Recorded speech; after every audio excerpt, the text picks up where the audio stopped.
Good afternoon, ladies and gentlemen. It is my great pleasure to welcome each and every one of you to this afternoon's training session. I am Mrs. Francis Rose Sunga, your host for today. We have gathered here today with a shared purpose to equip ourselves with the knowledge and skills necessary to navigate the ever changing business landscape and drive our organizations to success in the upcoming year and beyond. This training is a testament to our commitment to growth, innovation, and continuous learning. As we look ahead to 2023, it becomes increasingly evident that the business world is evolving at a remarkable pace. New technologies, emerging trends, and shifting consumer expectations demand that we stay ahead of the curve. That is why the focus of today's training is on the in demand skills that will be critical for driving our businesses forward.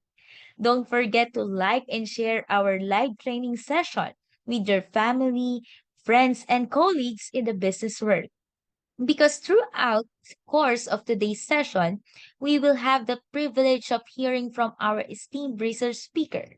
With his extensive experience and expertise, he will guide us through a roadmap that covers success stories from top companies, explores corporate success blockers, highlights strategic skills to develop, and emphasize how SDB can be your trusted partner in this journey.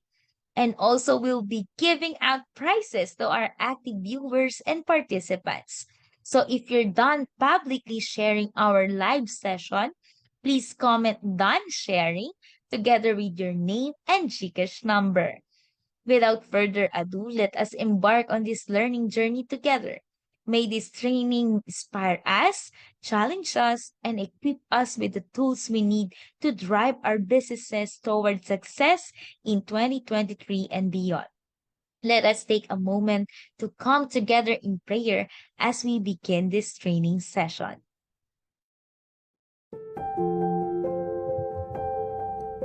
Dear God, we gather here today with gratitude and anticipation for the knowledge and insights that will be shared in this training. We recognize that learning and growth are essential components of success in the ever-evolving business landscape.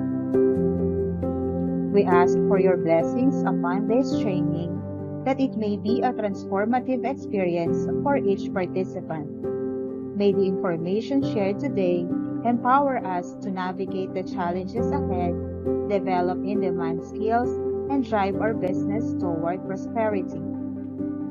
Grant us open minds and receptive hearts, allowing us to absorb and comprehend the concepts and strategies that will be presented. May we find inspiration in the stories and experiences shared by our resource speaker and fellow participants. We also ask for guidance and clarity as we seek to implement these newfound skills in our daily lives and work. Help us identify opportunities for growth, make wise decisions, and adapt to the changing needs of our businesses. Lastly, we express our gratitude for the opportunity to gather here today and learn from one another. We acknowledge the efforts of those who have organized this training and express our appreciation for their dedication and commitment. Amen.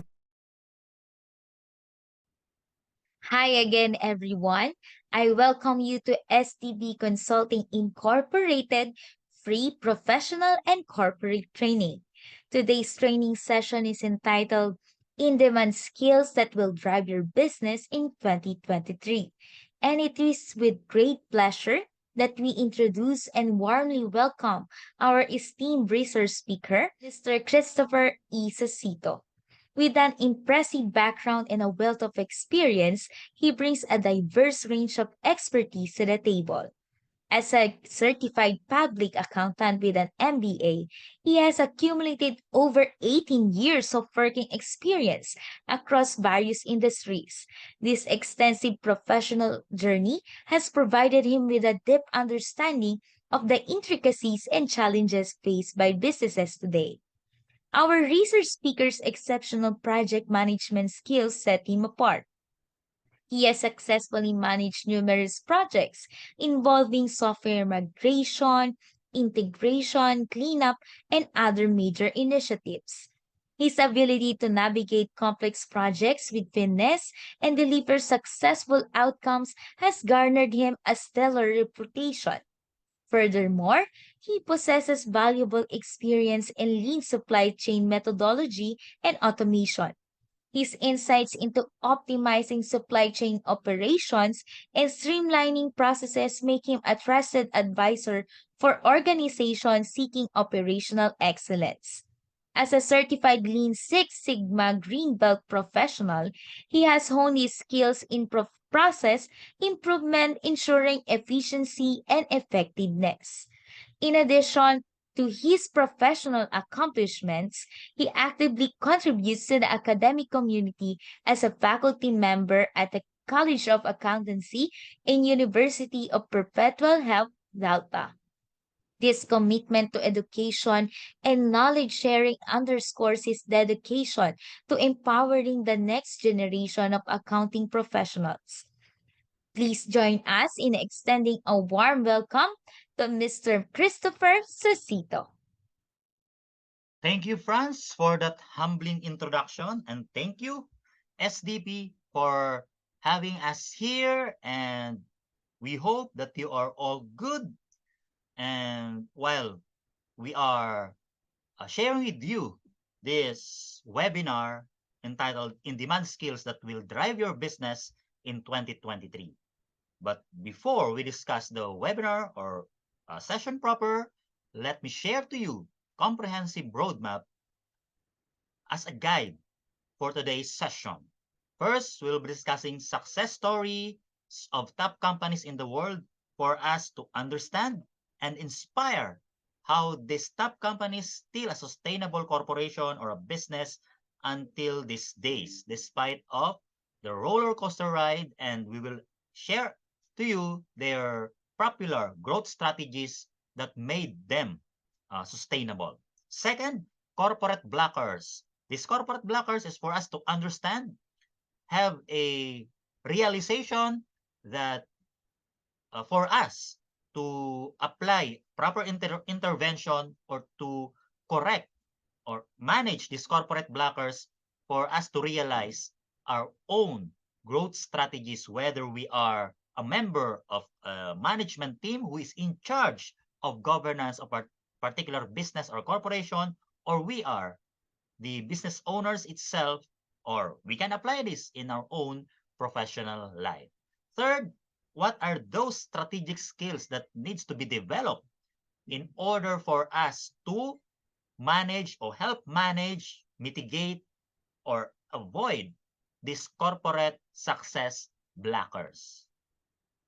Fourth, SDB is here to be of help. We will be your helping hand in order for you to develop and realize your own growth strategies through appropriate implementation and application of these strategic skills.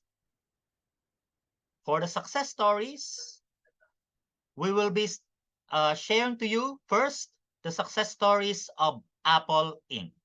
Yeah, Apple Inc. was founded in 1976.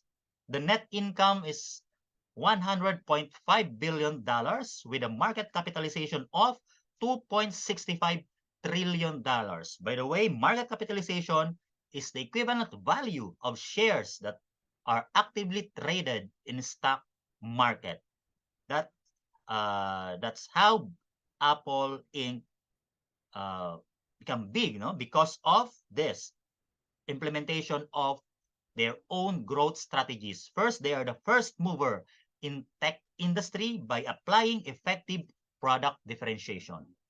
Through the launching of iPad. iPad is the first to store thousands of songs with a simple shuffle capabilities through these songs. And second, remember Apple Macintosh.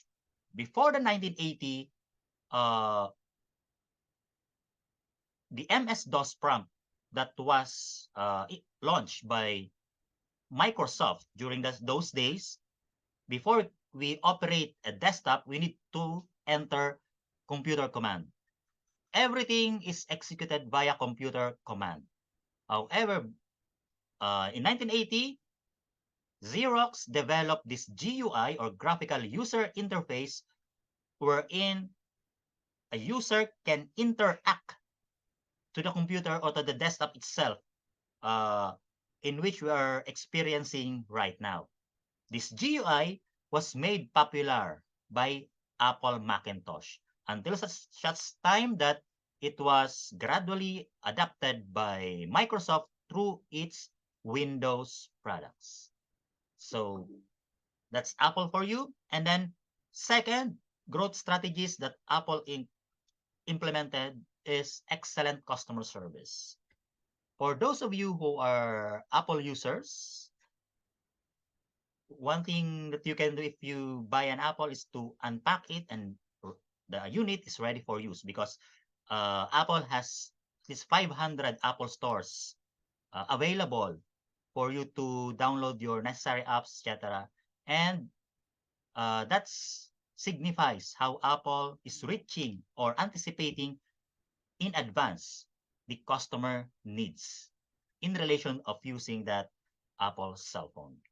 So the question is this are these growth strategies formed overnight? Of course not. Or are these growth strategies is because of the innovative skills only of their founders, namely Steve Jobs? I disagree, because Steve Jobs left Apple in 2011, and still Apple is a sustainable company nowadays. So what made them? The question is, what made them a sustainable company nowadays? We will answer that after in the later slides. Next, success stories or top companies that we can share to you is Saudi Aramco. Saudi Aramco is a state-owned corporation by Kingdom of Saudi Arabia, in charge with manufacturing of petrochemicals, oil, maintaining oil wells, etc. And of course, they have this business of water desalination, wherein they converted seawater into drinking water. So what's the by the way, Saudi Aramco was founded in 1933 with an $88.1 billion net income and a market capitalization of $2.33 trillion. Their growth strategies is low cost of production. By how? So Saudi Aramco maintains oil wells or oil fields that's located onshore or in shallow waters. Other drillers, oil drillers, explore, or their oil exploration is conducted in the middle of the ocean, and that is costly. However, that differentiated Saudi Aramco by maintaining an oil wells in shallow waters, and that boosts their profitability, and that triggers their sustainability and be on top on the industry until still nowadays. And then third is Microsoft. Microsoft was founded in 1975 with a net income of $71.2 billion with a market capitalization of $2.11 trillion. Their growth strategies, still differentiation, but this one is uses product uniqueness to attract more customers from various market segments via broad differentiation. What's that? Why? What's the secret or secret formula of Microsoft? Why they caters wide range of user requirements? They have these products, Microsoft Office, etc., that caters wide range of users, irrelevant of the industries, irrelevant of the segments of customers. That, I think, the formula is a ongoing process. Again, same question that I asked prior to related to the Apple is that why Microsoft still a competitive company, sustainable company nowadays? What's their secret? What's the trigger? What's the catalyst of that ongoing process of discovering or anticipating customer requirements and for my product, have a product that can cater wide range of customer requirements. Given that customers has its own, call that, has its own preference. But still, Microsoft tap that preferences and convert that to a uh, customer requirements perspective in wherein the product they offer cater those customers' needs. Next is we know Google. Year founded 1998, net income $76 billion with a market capitalization of $1.33 trillion. Also, for the fifth is Amazon, year founded 1994 from an online bookstore then and now from an e-commerce giant with a net income of $33.4 billion and a market capitalization of $1.42 trillion. So all of these five companies that we've discussed, their growth strategies, etc. Do you think all of those strategies are instant? I don't think so. Because for me, I believe that is a work in progress. And that work in progress, there is a catalyst that drive this work in progress or growth day in and day out. And that is from one word, people. People as companies rank and file, middle management, top management, regardless of ranking in the organization, we are all catalysts of growth for a corporation, for a company, or for a business.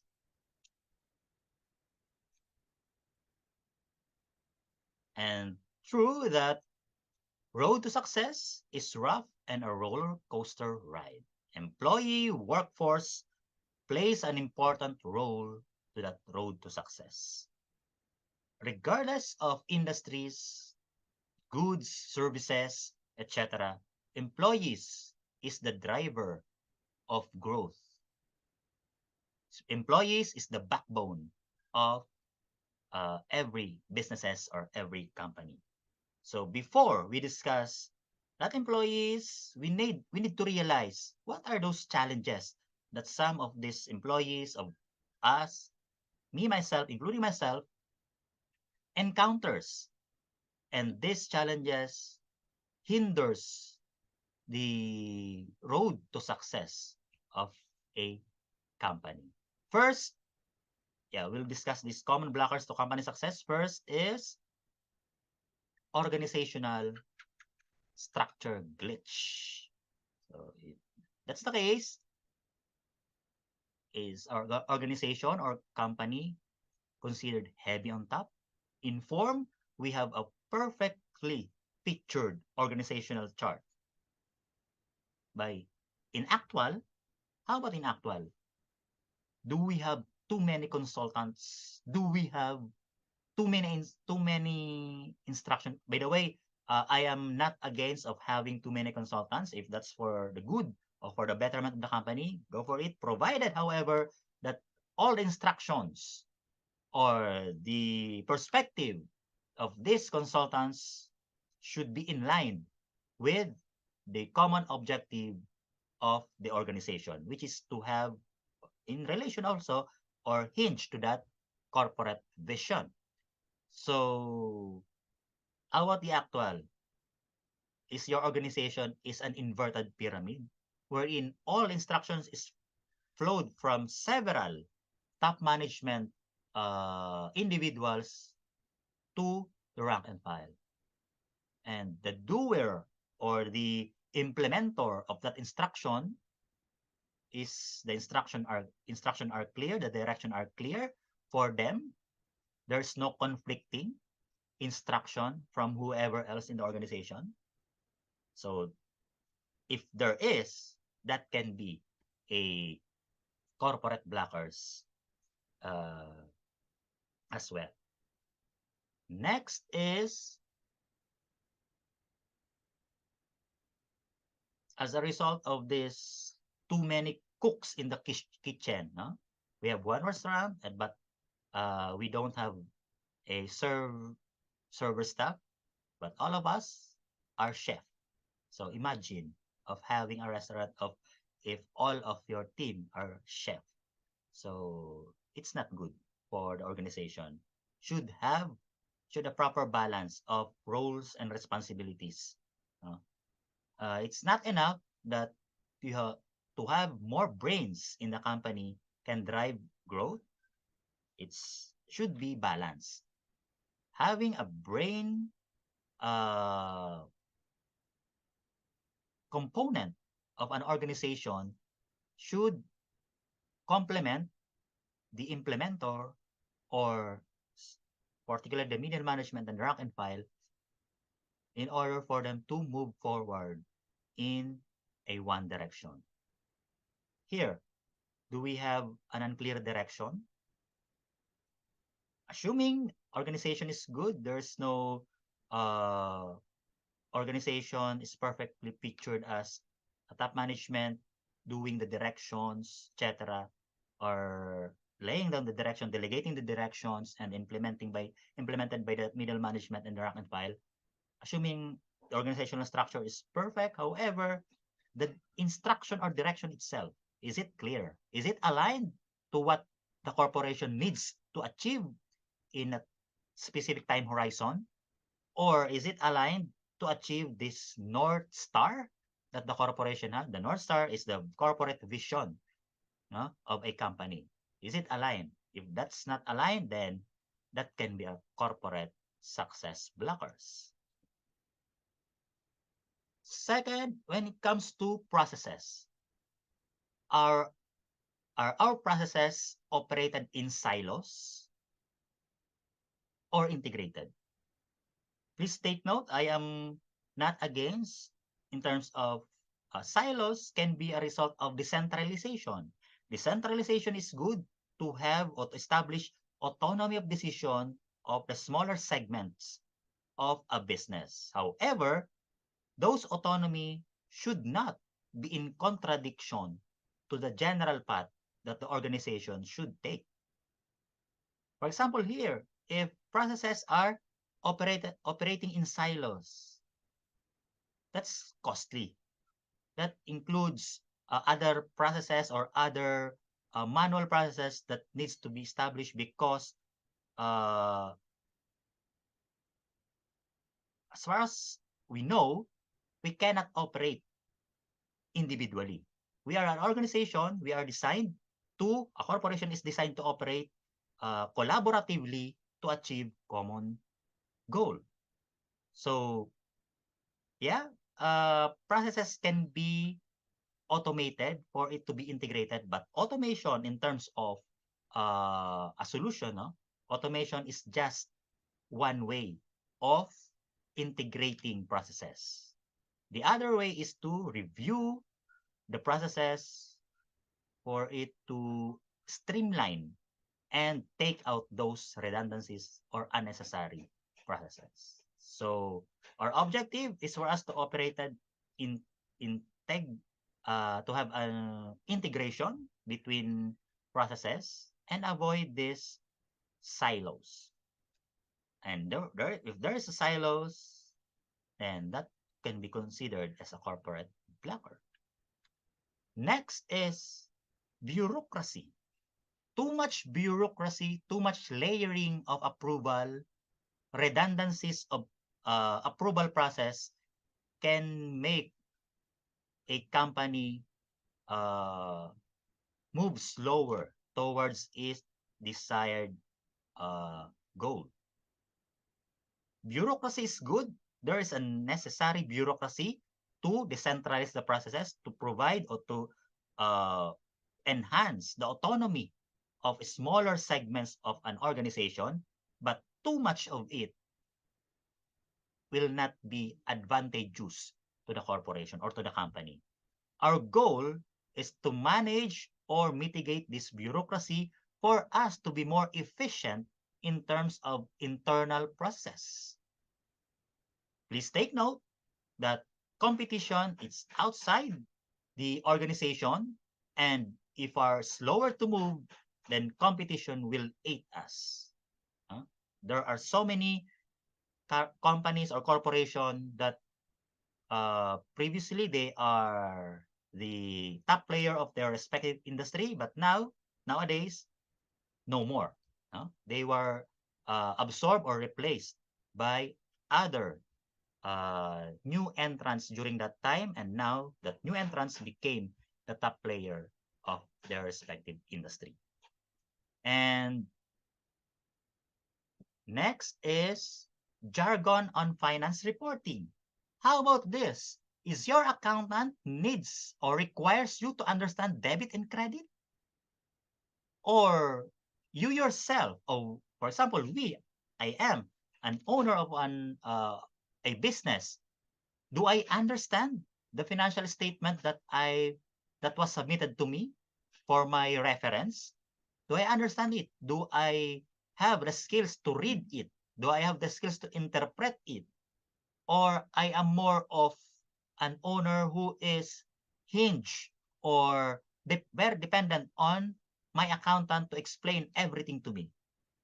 If you have an accountant that can explain everything to you, good. But then it's better for us to understand also, because yeah, I'm not saying that you don't need to trust your accountant. No, I'm not saying that, because I myself is an accountant. But then it's better if we are the recipient of this financial report, etc. We also need to understand it for our own consumption, because especially if we are the decision maker of the company, so we cannot depend the analysis solely from the finance team. Finance team can do their job to provide you relevant analysis, and then the user, as the recipient of that financial report, should have also knowledge, no? In interpreting or ultimately drawing insights from the numbers. So if there is a jargon, or if we are part of the decision maker or in charge with the governance of a company, and we don't know the terminology, even the basic terminologies used for finance reporting, that could be a corporate blockers. Why? Because we cannot contribute to the appropriate direction that the company should undertake, because we don't know what is happening. What's happening is reported there in the financial statements. And what we need to do is to have a proper skills, strategic skills to interpret, to read this financial statement and see the trends if there are trends, and ask for additional or auxiliary report to aid you and your team or the decision makers to arrive at the relevant decisions for the company. So, yeah, in relation to the jargon of finance reporting, how about inciting? Inciting is actionable intervention, which is based on the numbers. But before we can draw an insights, we also need to have the skills that help us analyze or read a financial statements. Here we have, I'll sharing with you the uh, hierarchy of a data converted into a wisdom. In terms of a normal report preparation cycle, not only for finance or other department that needs to prepare or submit this report containing numbers, no, it started with the data and then convert that into information and then convert that into a knowledge, and the knowledge will become wisdom if it can provide insights. However, the challenge is first gathering the data. Is the data available? And then once the data is available, is the data can be converted into information? What's the skills needed for the conversion of data to information? Automation is one, automated system is one. However, for the individual who needs to prepare the report, she or he needs to have these skills, data mining skills, formatting skills, etc. Yeah, to name a few, the use of Microsoft Excel, data analytics, etc. And once information is available, then it can be converted now into a knowledge which can provide the context or synthesis and ultimately learning from that information. And once that knowledge becomes actionable or integrated meaning a knowledge from a one analysis is related to another report or to another analysis, that just give you an overall view what needs to be done, and that wisdom leads to having an insight or actionable intervention. No? To laymanize this one, for example, assuming we'll be calculating incentive for the sales staff, incentive for the sales people. So what we need to do is to gather or collate raw facts or unorganized, uncurated data, meaning sales data coming from our ERP system, coming from the reports from other departments, etc. And then once that sales data will be filtered per salesperson and then sort that out, no, from highest to lowest, we can now see that the salesperson who generated the highest revenue, and that becomes an information.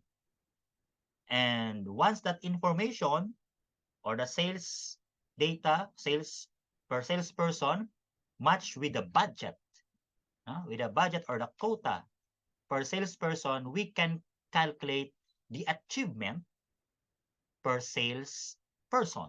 That becomes a knowledge. And once this knowledge or the sales achievement per salesperson match with the KPI of that salesperson, then that becomes a wisdom. What's the actionable intervention there? Is first to provide incentives to those salesperson that achieves the budget, and for the following year, that salesperson achieves the budget, we can increase the target for the following year because he or she is capable of achieving higher numbers. What about those who did not achieve? And then we can put them up, provide them a reminder, or sometimes for the strict implementation of HR rules or performance appraisal, some of that will be put under PIP or performance improvement plan in order for that salesperson or underachieved salesperson improve in a succeeding period or succeeding year. That's the hierarchy of data for you. And every conversion from gathering a data, converting to the information, and converting to the knowledge and wisdom should have a strategic skills in order to make this happen. If we don't have that, that becomes a corporate blockers. And second, challenges on report preparation and communication. So this is common, right? We need to do decision on a timely basis. However, the basis of the decision is not available. Maybe there are too many data that needs to be consolidated by your report preparer team, and that gives you long lead time for that to be available. As a result, the decision will be delayed. Again, if I will put emphasis on that, competition is just outside the organization, and if our decision is delayed, and one of the decision is to counter the competition will aid the organization, and eventually the company will either be absorbed or dissolved in the future. So timeliness of the basis of decision is important. So again, automation is one, but sometimes just reviewing the process is considered as a low-hanging fruit that is lurking around the organization. We just need to have a skills for us to review or help eliminate those redundancies in the processes for us to achieve a streamlined form of workflow when it comes to report preparation. Yeah. Rule of thumb decision is common, I think pre-industrial period, but now rule of thumb is unpopular because every decision should have a basis. Every decision, if that is a business decision, should have a basis, which is normally coming from financial metrics. And then lacks knowledge on practical management techniques. So if I say the management approach of a company or a top management is updated if that is aligned to achieve customer requirements. If that's not aligned to achieve customer requirements, the management approach is not updated. How we will update that? So maybe we have this rear view syndrome wherein the past successes will be the present and future successes. That's why we are not changing any management style because in our perspective, the management style that was previously implemented to achieve those past successes is still applicable today or tomorrow. However, we need to evaluate whether indeed that management approach is still applicable. I am putting emphasis now that management approach should be aligned in achieving customer requirements. If not aligned, then we need to update.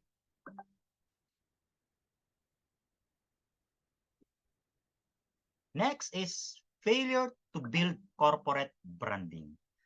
So here, there are some causes why corporate brand fails. First is weak competitive analysis.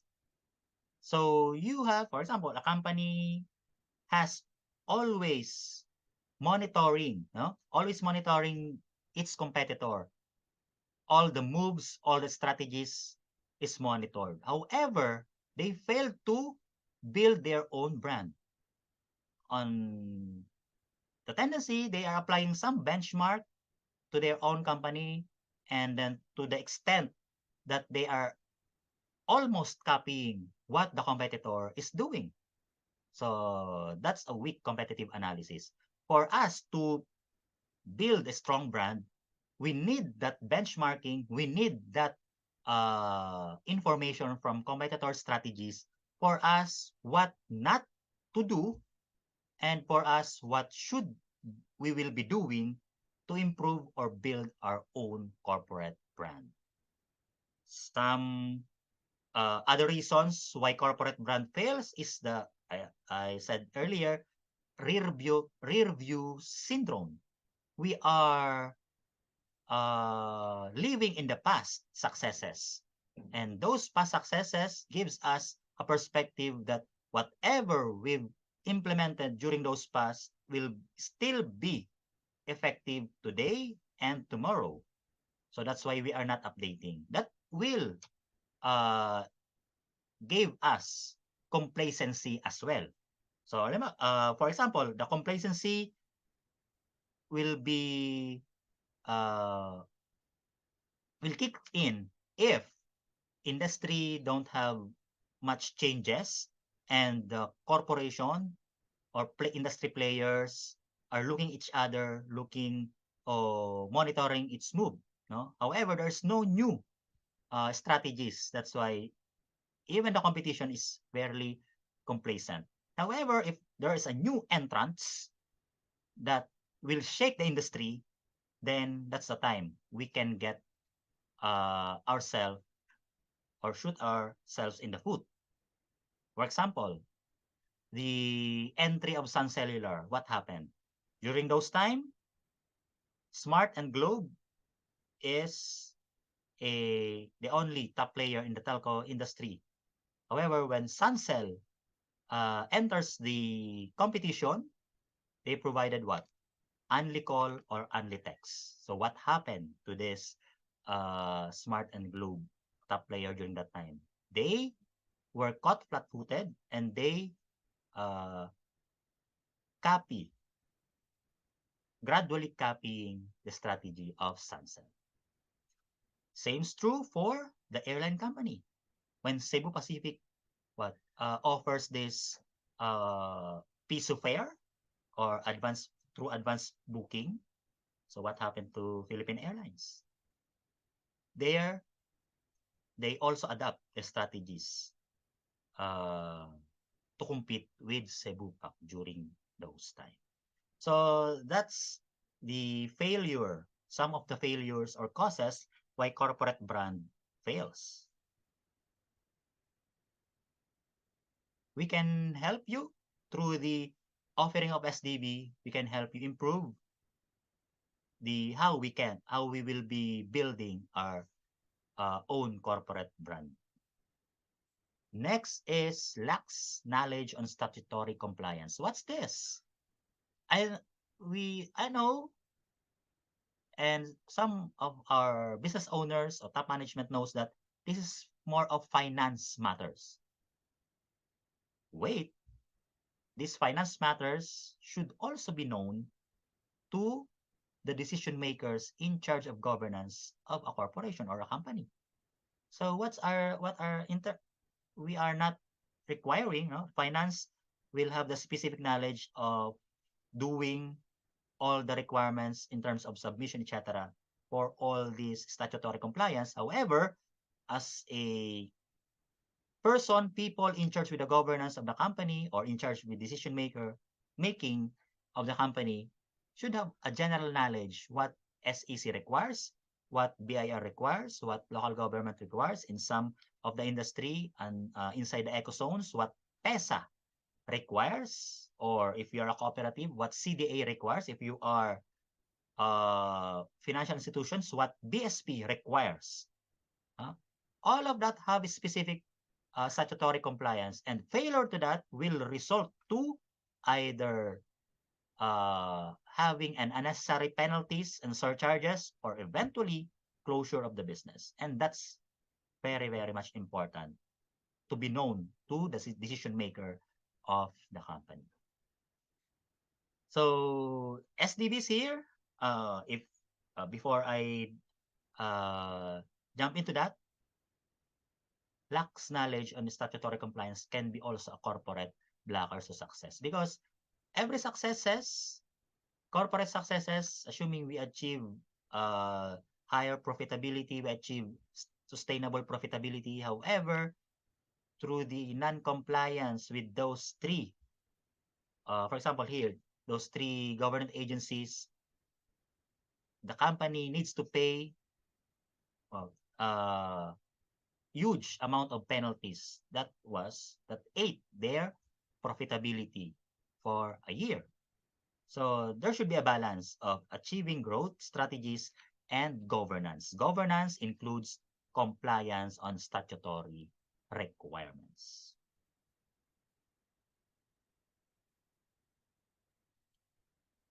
Before we discuss, no, just to give you a wrap up, we've share to you the inspiring stories of top 5 industry players, namely Apple, Saudi Aramco, Microsoft, Google, and Amazon. And now, from their stories, we've discussed some of the common corporate blockers that a company may encounter, and for us to realize or gives us insight what should be done or how to prevent this by understanding these corporate blockers. We'll now discuss in-demand skills that can help employees throughout organizations, either from rank and file, middle management, and top management, who are in charge with the governance, to navigate over or to overcome, to manage, and eventually avoid these corporate blockers and achieve the aspired corporate success. By the way, these are top 10 in-demand skills based on LinkedIn job search, where employees are looking for these skills for the new hire or for the prospective candidates. First of the list is management. Management, based on the strategic CFO definition, wherein management involves a single or group of individuals who challenges and oversees a person for a collective group of people in efforts to accomplish desired goals and objectives. According to Peter Drucker, famous, well-known thinker of management, management is doing things right, and leadership is doing the right things. Leadership and management is works hand in hand. Peter Drucker, for information of everybody, Peter Drucker is a well-known thinker on management with uh, or having published 39 books over 30 languages over in the span of 7 decades. And Peter Drucker is also a famous, world famous management consultant, a instructor, a sought after professor in the world famous universities worldwide. And yeah, as I've discussed in the previous slides, whenever management approach cannot or will not or is not catering customer requirements, that approach is already outdated. So we need to review, reassess what will be our intervention, appropriate intervention for us to achieve, or in case if our goal is to increase customer base, customer transaction count in that regard. So we need to update our approach in order for us to achieve sustainable profitability by increasing top line and profitability as far as our example is concerned. So next into the list is communication. Communication, this is made famous. Although this is more of a common strategies in an organization, but communication became critically important during the pandemic when hybrid work setup or even full work from home or remote office setup took place. Communication, in order for us to deliver the objectives or goals for a particular period of time, communication, we let the internet, we let the emails, we let those communication exchanges works for us.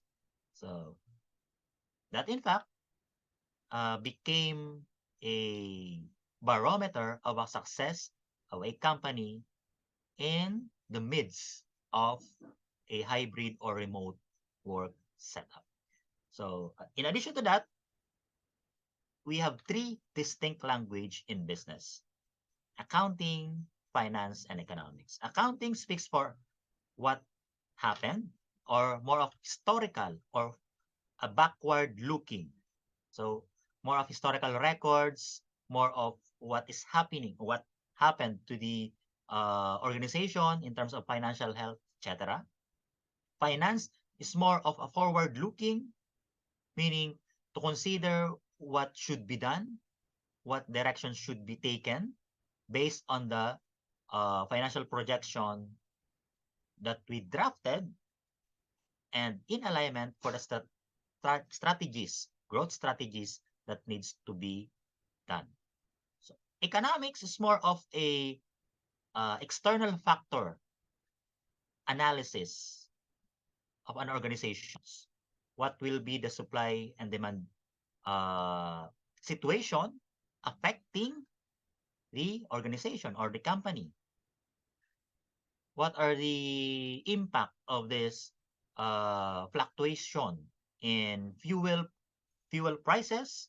What will be the impact of deteriorating forex exchange? What will be the impact of this ongoing conflict between two countries in the Middle East or in Europe? So what will be the impact of government regulatory bodies who issued a specific rulings that covers the ordinary course of business or governs the ordinary course of business of the organization? Those are macro environment that can affect directly or indirectly the organization. So according to Nelson Mandela, if you talk to a man in a language he understands, then that goes to his head. But if you talk to him in his language, that goes to his heart. Assuming this man is the organization. So before our organization can or the successes can be populated or can grow the business, we need to understand what the organization or the company needs to do, what have been done in the past, what are those learnings.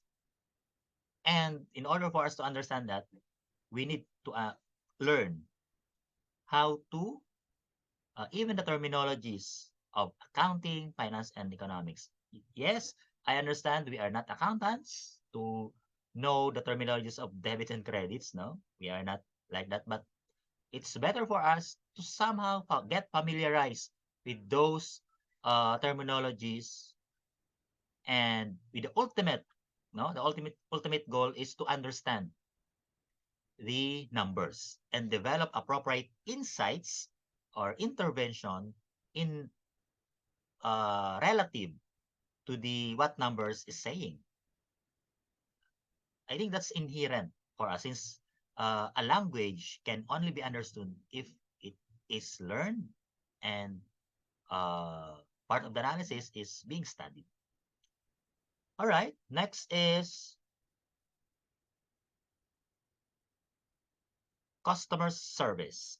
For customer service, according to that's Steve Jobs, but according to the famous author for marketing management, which is Philip Kotler, each customers has this idiosyncrasy. What's this? Idiosyncrasy is the specific customer preference in Tagalog mother tongue. We call that capricho. So you have capricho, I have capricho. As a customer, we have specific preference. But according for us to be effective, according to Steve Jobs, get closer than ever to your customers or achieving or serving that customer preference, whether that's specific or generic. Bottom line, we need to reach that customer or we need to serve that customer's preference. So close, in fact, that you tell them what they need well before they realize it themselves. So I think this is the most uh, popular quotes that I've read about customer service. So in context, it's more of anticipating customer preference before the customer realize it for themselves. So, do you think Apple was made known until today because of uh, waiting what customers will tell them before they can act, or the other way around? Before customers gets in or realize that they need it, Apple is ready, or other organization, top player in their respective industry, before customers realize, they already have an offer for that, or they have already a solution for the needs. So that's customer service for you. And next is leadership. By the way, leadership, Warren Bennis is a world leading experts on leadership. Uh, Previously served as a consultant for 4 U.S. administration, including Ronald Reagan, and served as a consultant with for John F. Kennedy's administration. According to him, leadership is the capacity to translate vision into reality. A vision, ito na, gasgas na ito, no? A vision without any action is an illusion only. So we need to make that happen. By making that into reality, that needs leadership, not only for the top management, including the middle management, and also the rank and files. Leadership uh, infuse what influence to do the right things. So it involves culture, it involves skills, not only technical skills. It involves also what? Humane factor. How leaders, what's the leader's approach on their subordinates? So, yeah, overall, we can realize only, we can translate only that vision when we have an effective leadership style. Share with you, according to Wilfred Jarvis, a widely recognized Australia's most experienced behavioral scientist, we have this 4 quadrant to classify the approach of a leader for a certain attributes of a staff or subordinates. Here, for quadrant number 4, that's the ideal, meaning if your subordinates, wait, before we discuss that, let me discuss the factors affecting, or we use to map out this 4 quadrant of leadership. First is competence or skills and constructive energy. Competence and skills, uh, ideally, we need to increase that. The higher the competence skills is, the better for an employee or subordinates. And then the higher the constructive energy is refers to the effort, refers to the attributes, refers to the positive attitude that these employees or subordinates is having during the performance of their, for example, assigned task, assigned job, or the delivery of what are those expected from them. So if we map that out, if we have higher constructive energy and higher competence or skills, if an employee or subordinate or the staff has both high constructive energy and competence or skills, the approach for that is, the leadership model is delegation.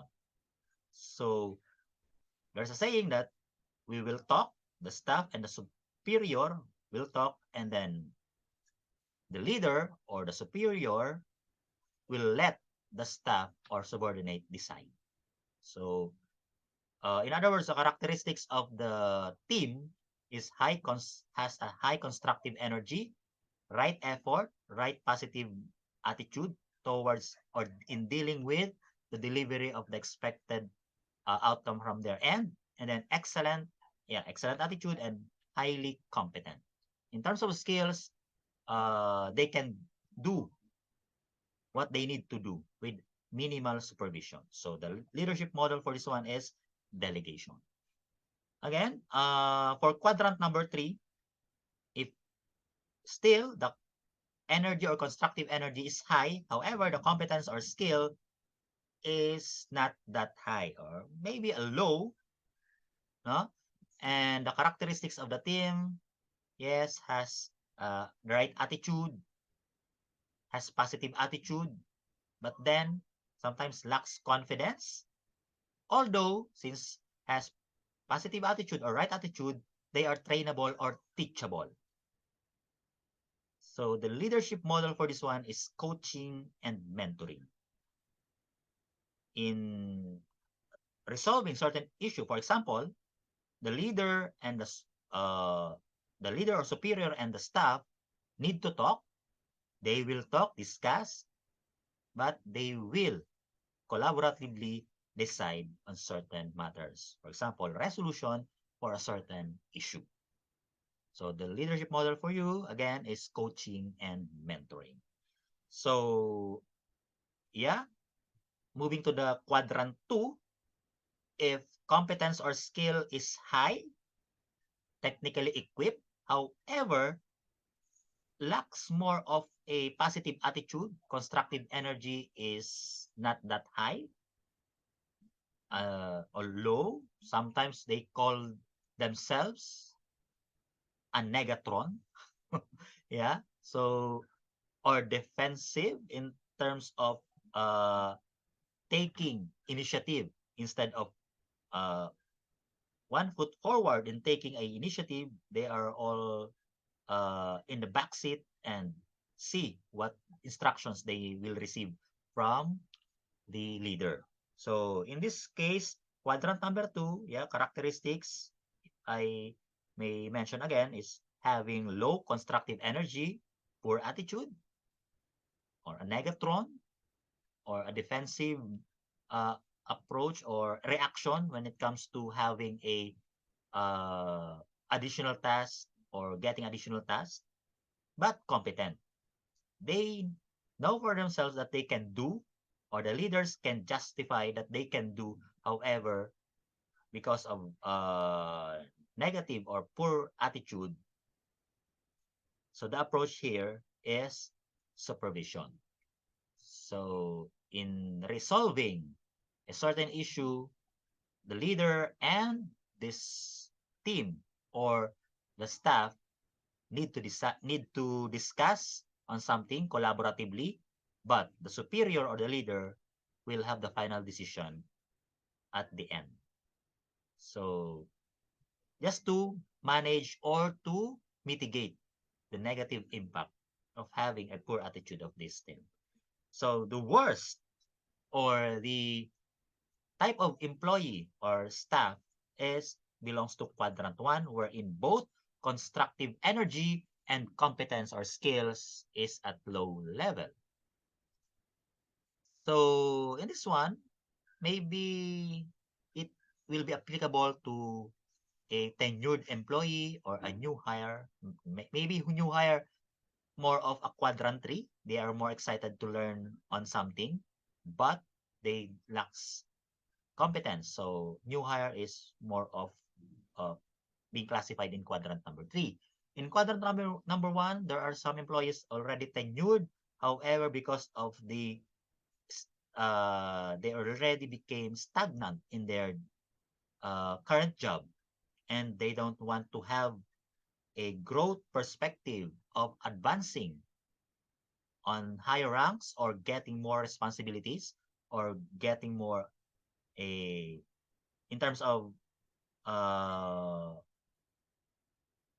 aspiration. They don't have that. So here the approach is, we will not discuss, the leader and the employee will not discuss on something. Bottom line, the leader will decide. No discussion to resolve certain issues. Or for example, uh, the employee was not asked for a input because as expected, the input may not be aligned with what should be resolved. So bottom line, the leader will decide on a certain issue. So the leadership model for this one is direction. And yeah, sad to say, employees classified ako under PIP or should undergo PIP. We call that in employee appraisal as PIP or performance improvement plan. Those are types of employees that needs to improve both on technical skills or be inspired in doing their job. It starts first with the constructive energy because if we have a right mental attitude, if our uh, we have aspiration to grow, we have enough energy to advance in terms of organizational structure, to advance in the ladder of organizational structure, then learning new things, having the inspiration to learn or expand the ability will follow. So it's more important to establish first the level of constructive energy. That's the approach of a leadership approach or leadership model for you according to Wilfred Jarvis. And next is sales skills. Sales skills, according to Brian Tracy, the proper approach each customer with the idea of helping him or her solve a problem or achieve a goal, not of selling a product or services. Sales will follow, but if your intention as a salesperson is to help resolve customers' challenges or customer problem, then sales will follow. Example of this one, wide example, is a doctor or a physician, a salesperson? Somehow, yes, but then the objective of them is to heal or help heal a sick person. But then the professional fee, the I think other fees related because they uh, provide professional services as a physician. So it follows only because the main objective of that professional is to help heal the sick person. That's why some of the terminologies in sales, they call that not a salesperson but a sales consultant. Meaning as a sales consultant is expected to help or guide the customers achieve their goal. What's their goal? Is to what? Serve whatever capriccio or idiosyncrasy they have. To fulfill the capriccio, no? As long it is beyond the context of uh, customer preference. And that's for, by the way, Brian Tracy is a famous researcher, instructor, and also have a 30 years experience in philosophy or psychology and other discipline. So, and the next one for the 6, 7, 8, 9, 10, this includes project management, research, analytical skills, marketing, and teamwork. For project management, according to Association of Project Management, UK, that the project management is an application of processes, methods, skills, knowledge, and experience to achieve specific project objectives according to the project acceptance criteria. So project management deals with unique endeavor with time span and in accordance with acceptable criteria. So that skills is also needed when it comes to completion of certain unique endeavor, like what? Having an office building or installing a software application to streamline the processes, or just a development of real estate, or converting a real estate into what? A commercial spaces, or having a commercial spaces, and so many more. These projects are commonly present, nasa paligid lang natin. Okay? Next is research. Research is using a previous idea or new idea for a new venture or for a new uh, undertaking. Research of what? Includes market research, research and development. For example, in a restaurant food in, uh, organization or restaurant F, restaurant industry, uh, research there, R&D, is extensive because of the numerous offerings, product offerings in terms of what's the unique food that can cater the unique uh, taste of a Filipino. No, we some of the famous brand nowadays still strong nowadays because they have this strong R&D department, or having a huge R&D budget just to anticipate the flavors, no, that Filipino or their customer wants. And then 8 is analytical skills. Analytical skills help us to read, interpret, or dissect the details of, particularly for a process, a financial statements, or facts that we can use to achieve or decide on something in achieving that desired corporate success. Marketing related to sales. Marketing includes advertising, local promotional sales, and etc. Even for nationwide marketing campaign, local sales marketing campaign, and more of strengthening brand for a particular product via exposure through different media outlets like the uh, web portal, through mainstream media, or through several social media that we can use to expose our products and services. How that products and services can help serve customer preference or customer requirements. Teamwork, last on the list, is uh, getting or bringing together all the effort of a team or a group of in the organizations, and putting all inputs, necessary input, relevant input, in order to achieve one goal, and that is to achieve corporate success or organizational success. That's the in-demand skills for you. And now I'll hand you over to our host to introduce the next speaker for discussing our corporate profile as SDB.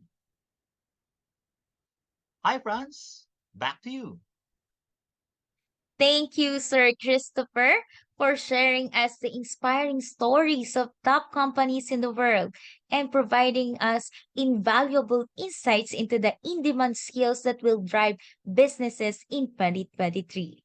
Dear participants, you can share your insights on today's session by commenting the things you have learned or which story of the top companies in the world that inspired you most. Don't forget to indicate your name and GCash number so we can give you the prize for actively listening and participating in our training.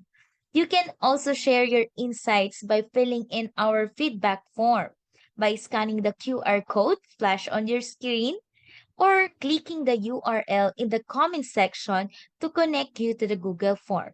Feel free to give us suggestions so we can enhance our services for you.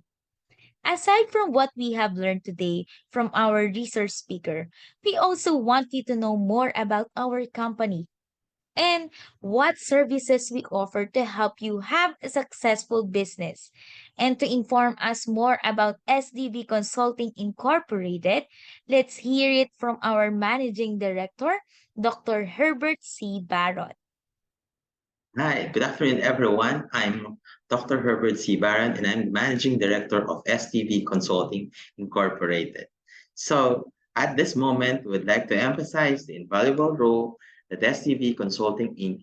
plays in supporting your journey towards success. We understand that acquiring in-demand skills is just the first step towards achieving your business goals. To truly leverage these skills and drive sustainable growth, you need a reliable partner who can provide guidance, expertise, and tailored solution. At SDV Consulting Incorporated, we are committed to being that partner. With our extensive experience and deep industry knowledge, we offer a range of services designed to help you navigate the challenge of the business landscape and maximize your potential for success. So let me introduce to you to our company. Company name is SDV Consulting Incorporated. So SDV Consulting Incorporated is a group of young professionals with passion of excellence in serving professionals and companies that will ensure career development and organizational goals. We are your partner in developing your career in business because in SDV, we find solutions to drive your business. So if you're wondering what does SDV stands for, then actually the SDV stands for the initial letters of the founders or its founder. So S is Sosito, D is for De Los Reyes, B is for Barra. So SDV was founded by Christopher E. Sosito, our resource speaker for today, Virgilio M. De Los Reyes, and yours truly, Dr. Herbert C. Barra. We are passionate professionals who aspires to make difference in the world. So that's true by sharing our acquired knowledge, skills, networks, and expertise to professionals and companies in need of it. Together, we created SDV Consulting Incorporated. So we have, of course, a vision and mission. So we envisage to be the leading business partner of professionals and companies to drive not only your success, your professional, your career success, but to ensure also your sustainability and relevance today and in the future here and around the world. So out of that vision, we think we can do that through empowerment of professionals and companies, through our world-class quality services in professional and corporate training, management consultancy, and accounting, tax, and regulatory compliance services, which drive success and sustainability of domestic and international business. So with that mission, we actually have at least 3 professional and corporate services. So we have professional and corporate training. That's what we are doing right now. This free webinar is just a start of that. Then we have management consultancy, wherein we could be able to share our expertise, our more than 17 years experience in the industry to companies such as small and medium enterprises for them to drive their business to success. Now, we also have accounting, tax, and regulatory compliance services, wherein it's really a must to do all of this. And with our help, I'm pretty sure we'll be able to comply with whatever regulatory compliance services that you would need. And we will ensure that risk is low for them. So that means it really drives your business to success. So STB, of course, have its core values. These core values defines who we are and how we work. So it's S, it's D, and it's B. So we stay up to date on the latest trends and technology. We know AI, of course. So that's actually the future of business soon. Drives for result with exceptional services, honesty, integrity, and accountability. That's what we are really. We really drive for results. We want you to succeed. We want you to be sustainable. We always want you to be relevant. And of course, we believe in kindness, genuineness, and compassion at all times to our clients, employees, and business partners. That's how we should work. So it will not be so stressful, right? So SDB, stay up to date, we drive result, but even we're driving result, we believe in kindness, genuineness, and compassion. So let me just discuss with you the core services that we are offering. The first one is the professional and corporate training. As you can see, people are one of the major assets of an organization that we companies really need to invest in. So in STB, we offer quality yet affordable professional and corporate trainings, and sometimes it's even free. Our trainings are practical and exponential, that it can be easily applied in the workplace. Our training covers the critical areas of business, such as finance and accounting, strategy, marketing and sales, management and leadership, and a lot more to ensure sustainability and relevance of your company or even your career. Because life is really a learning process, and it is really best practice to be a lifelong learner. Then that's our professional corporate trainings. So please wait for our announcements, and hopefully I look forward you to join us in our trainings, wherein you will be able to see how it will be helpful for your business and careers. So we also have management consultancy services. So the three of us have been in multi-industry for more than 17 years. We are all certified public accountants with master degrees and with relevant experience within the companies to ensure we could have something, or that ensures that we have something to offer based on our experiences. We also have connections, we have networks, wherein they are our partners who we collaborate with to ensure that we deliver the needed consultancy service that you require us. Of course, with the objective of business success, problem resolution, and so on. So we provide management consultancy services to help companies to improve their performance. We provide expert guidance to ensure their company stays in the direction of success. Of course, the expert guidance will be coming from us, plus our business partners. Legal, compliance, financials, name it, we have it. We have all of these business partners with our all networks. So our services include strategic and operational planning, financial management, financial modeling, business valuation, project administration, management contracts, and proposals. Of course, the employee training, leadership, management. These are just few of the services under management consultancy. But of course, we tailor fit it based on what you really need. Okay? So the next or the third one of the services that SDB is providing is accounting, tax, and regulatory compliance services. So we help aspiring owners and companies with the following personalized and worry-free outsourcing services. Of course, if you want to be a businessman, you are entrepreneur, worry not. We are backing you up with all of this tedious task of forming your company, business registration, liaising with SEC, BIR, and whatever regulatory bodies that you may need to just to comply with.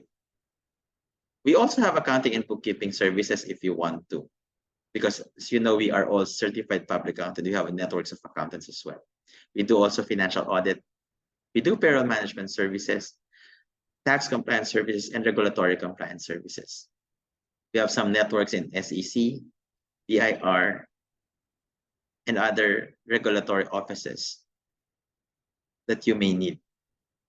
So just tell us, and we'll provide you this accounting, tax, regulatory compliance services that you need. Tell us your problem, tell us your concern. We may have the solution to solve that and to drive your business. So in SDB, we listen. We guide you in management and find solution to business challenges to ensure your company stays in the direction of success and sustainability. So that's it. That's the 3 core services that we are offering. But again, we tailor fit based on your requirements.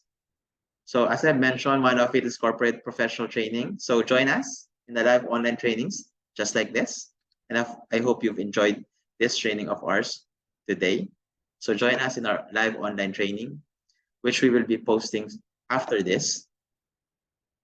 So we have July, August, and September training in the line with the best speakers that we invited for you. So thank you.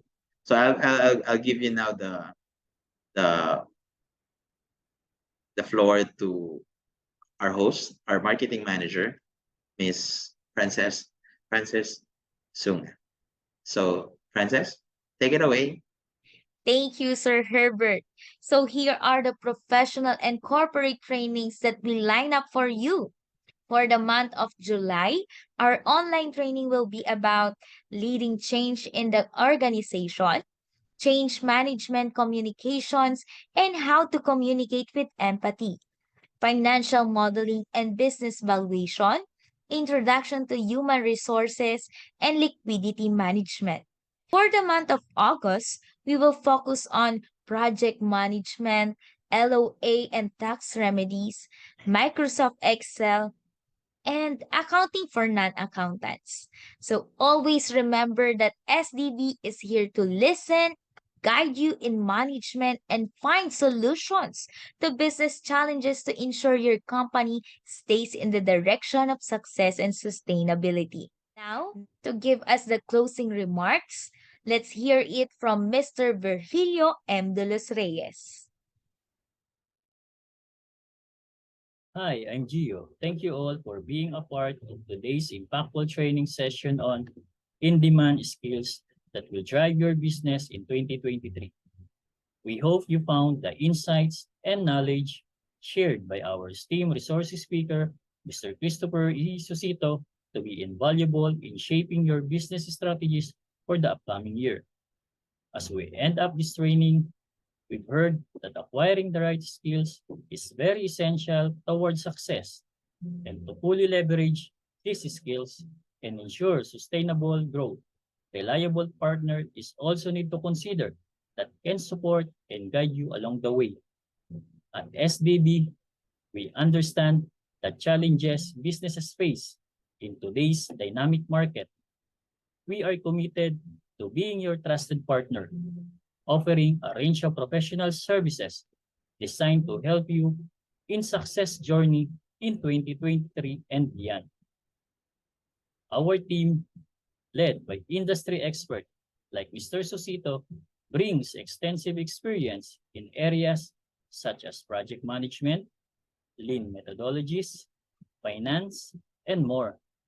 We provide tailored solutions that align with your unique business needs, helping you optimize processes, enhance efficiency, and stay ahead of the competition. By subscribing to our services, you gain access to a wealth of knowledge and expertise that can propel your business forward, whether it's professional or corporate training, management consultancy, accounting, payroll management, or even tax. SDB is here to support your growth journey. So don't miss out on the opportunity to take your business to a new heights in 2023. So what are you waiting for? Contact us today to explore how our services can be customized to meet your specific requirements. Together, we can navigate the challenges ahead, adapt to the evolving landscape, and seize the opportunities that lie ahead. Thank you once again for joining us today. We look forward to partnering with you and witnessing your remarkable success as you implement the in-demand skills discussed in this training. Remember, we are here to empower and guide you towards a thriving future because in SDB, we find solutions to drive your business. Thank you. Thank you, Sir Gio. On behalf of STB Consulting Incorporated, I would like to express my sincere gratitude to each and every one of you for taking the time out of your busy schedule to be here with us today. Your commitment to personal and professional growth is commendable, and it is our aim to ensure that the services or trainings we offer exceeds your expectations. Don't forget to like and follow our Facebook page and LinkedIn account, and subscribe to our YouTube channel to get more information and updates to our upcoming trainings. Again, this is Francis Rose Sunga, wishing you a great day ahead.